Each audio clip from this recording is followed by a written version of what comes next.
প্রিয় নারায়ণগঞ্জবাসী, আসসালামু আলাইকুম। সকলকে পবিত্র ঈদুল আজহার শুভেচ্ছা।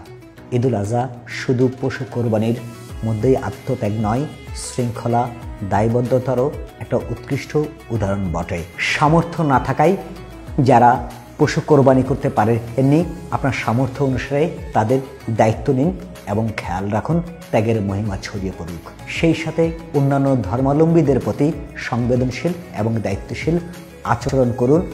সামাজিক সম্প্রীতি নষ্ট হয় এমন কোনো আচরণ করা থেকে বিরত হন। ঈদের আনন্দ সামাজিক উৎসবে পরিণত হোক। উৎসবে, ছুটিতে, ঘরের কাজে নারীদের উপর ভয়াবহ চাপ তৈরি হয়।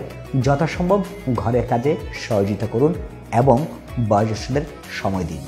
ত্যাগই আমাদের বড় এবং দায়িত্বশীল করে তোলে। উৎসবের আনন্দ সকলের মাঝে ছড়িয়ে পড়ুক।